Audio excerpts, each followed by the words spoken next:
¿Qué pasaría si un día decides dejarlo todo atrás? Tu dinero, tu auto, tu identidad, incluso a tu familia. ¿Qué pasaría si eligieras desaparecer del mapa y caminar sin rumbo, confiando únicamente en tu instinto y en la vastedad de la naturaleza? Esta es la decisión radical que tomó Christopher McCandless, un joven brillante que lo tenía todo para triunfar en la vida convencional: inteligencia, educación, recursos, un futuro asegurado. Pero detrás de esa fachada perfecta había un alma inquieta, inconforme, marcada por heridas familiares y por una decepción profunda hacia el mundo moderno. Mientras otros soñaban con empleos estables y casas cómodas, él soñaba con algo distinto: una vida auténtica, sin máscaras ni cadenas. Christopher, un joven de 22 años recién graduado, se encuentra ante el momento que para muchos sería la puerta a un futuro seguro. Estudios brillantes, una mente aguda, oportunidades laborales aseguradas y unos padres orgullosos. Pero detrás de las fotos familiares, de las cenas formales y de las felicitaciones por su éxito, se esconde una realidad emocionalmente asfixiante. Desde niño, Chris ha crecido viendo las discusiones violentas y las tensiones permanentes entre sus padres. Ha aprendido a leer el lenguaje silencioso de las miradas frías y de los gestos contenidos. Descubrir además que su padre llevó una doble vida y mantuvo otra familia durante su infancia es una herida que nunca cicatriza. Para Chris, esa revelación no es solo una traición personal, sino una prueba de que el mundo adulto vive envuelto en mentiras y apariencias. A medida que crece, siente que cada paso hacia la vida convencional es un paso hacia esa misma falsedad que desprecia. La graduación, en lugar de ser una celebración, es para él un punto de ruptura. Decide no seguir el camino trazado por la sociedad. Es un acto deliberado y radical. Dona sus ahorros, quema las pocas pertenencias que considera prescindibles, abandona su coche y corta cualquier medio de contacto con su familia. Renace bajo un nuevo nombre: Alexander Supertramp. Para él, este cambio de identidad no es un capricho, sino un manifiesto. Significa enterrar al hijo obediente, al estudiante ejemplar, al joven que cumplía con las expectativas. A partir de ahora, será un viajero sin ataduras, guiado solo por instinto y por el ideal de que la verdadera vida solo se encuentra en contacto con la naturaleza, en la autosuficiencia y en la libertad absoluta. Pero detrás de ese manifiesto hay un matiz que Chris no quiere reconocer. Más que un impulso hacia la libertad, también hay un impulso de fuga. No huye de sus padres, huye del dolor de una infancia marcada por la decepción y de la sensación de que el mundo está construido sobre pilares falsos. El viaje comienza sin un destino inmediato, solo con la certeza de que, paso a paso, se dirige hacia Alaska, su objetivo final. Es así que recorre Estados Unidos como un espíritu errante, moviéndose en trenes de carga, aceptando aventones, caminando por carreteras interminables y durmiendo bajo cielos abiertos.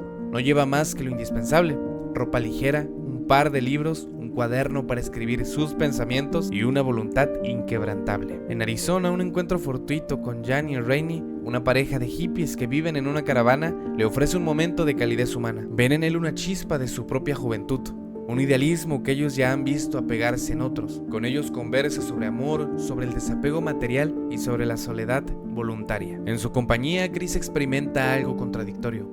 Por un lado, disfruta de la conexión y la camaradería. Por otro, siente la necesidad de romperla antes de que se vuelva dependencia. En Dakota del Sur encuentra trabajo con Wayne Westerberg, un hombre directo, práctico y sin pretensiones. Trabajar con él en la cosecha le enseña la satisfacción del esfuerzo físico, la importancia de la cooperación y la confianza que se genera en las tareas compartidas. Wayne le ofrece amistad y un lugar estable si decide quedarse, pero Chris ve su estancia como temporal. Sus pasos deben seguir hacia el norte. En su camino también conoce a Tracy, una joven de espíritu libre que se siente atraída por él. Aunque hay química, Chris evita cualquier compromiso afectivo. Lo mismo ocurre con Ron Franz, un anciano viudo y veterano que ve en él el nieto que nunca tuvo. Ron le enseña habilidades artesanales y le ofrece algo más valioso: afecto sin condiciones. En un gesto conmovedor, le propone adoptarlo legalmente. Chris, con una mezcla de gratitud y distancia, declina. Cada una de estas personas deja en él una huella y una lección. Jan y Rainey le recuerdan que la vida itinerante puede ser dulce si se comparte. Wayne le muestra el valor de la comunidad. Tracy y Ron le ofrecen afecto que él no se atreve a aceptar.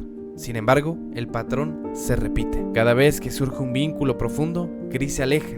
Para él, cualquier apego es un riesgo contra su independencia. Lo que no sabe es que esa constante negación será el mayor peso de su soledad en Alaska. La primavera de 1992 marca su llegada a la meta que ha soñado desde el inicio: Alaska, la tierra virgen, salvaje, sin fronteras humanas. En su mente, Alaska es la prueba definitiva de su capacidad de autosuficiencia y el lugar donde vivirá en comunión pura con la naturaleza. Armado con un rifle, una bolsa de arroz, utensilios básicos y un puñado de libros, se interna en los bosques. Después de varios días de caminata, encuentra un autobús abandonado en medio de la nada. El Magic Bus lo convierte en su hogar, improvisando una cama, una despensa y un refugio para escribir y leer. Los primeros días son eufóricos. La casa le proporciona alimento, aves pequeñas, ardillas e incluso un alce, aunque su inexperiencia para conservar la carne hace que gran parte se pierda. Las plantas silvestres complementan su dieta. El silencio es absoluto y el contacto con la naturaleza lo llena de una sensación mística. En su diario escribe reflexiones que mezclan filosofía, gratitud y orgullo por su logro. Pero conforme avanzan las semanas, la dureza del entorno se impone. La casa se vuelve escasa, el clima más frío y los días más solitarios. La comida se reduce a lo que puede encontrar o recolectar. En busca de nuevas fuentes de alimento, Chris recolecta lo que cree ser una planta comestible. Sin saberlo, confunde su especie y termina intoxicándose. La debilidad lo consume rápidamente, impidiéndole cazar o recolectar lo suficiente para sobrevivir. Sus escritos cambian de tono.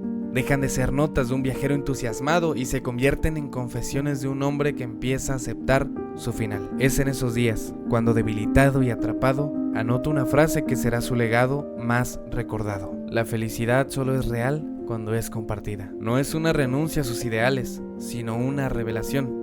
Comprende que su búsqueda de libertad no tenía por qué estar reñida con los vínculos humanos, que quizá la verdadera fortaleza no es vivir solo, sino elegir con quién vivir y compartir. En su último mensaje escribe: he tenido una vida feliz y doy gracias al Señor. Adiós y que Dios los bendiga a todos. Se recuesta con el cuerpo exhausto y sonríe débilmente mirando hacia la luz que entra por la ventana del autobús. Muere en paz. Semanas después, unos cazadores encuentran su cuerpo y su diario. Sus palabras se convierten en eco de una vida intensa, breve y marcada por la búsqueda incansable de verdad. La historia de Christopher McCandless es en apariencia una crónica de aventura y rebeldía, pero en su fondo late una paradoja que ha acompañado al ser humano desde que tiene conciencia: el deseo de libertad absoluta frente a la necesidad de pertenencia. Chris encarnó la pureza de un ideal: vivir sin ataduras, sin obedecer a los dictados del consumo, sin cargar con las máscaras que la sociedad impone. Persiguió la naturaleza no solo como paisaje, sino como una metáfora de autenticidad. En su soledad buscaba escuchar la voz más sincera de sí mismo, aquella que no estaba contaminada por la educación, la familia o las expectativas externas. Pero la experiencia le mostró una verdad que la filosofía, la religión y la literatura llevan siglos repitiendo: el ser humano no es un animal solitario por naturaleza.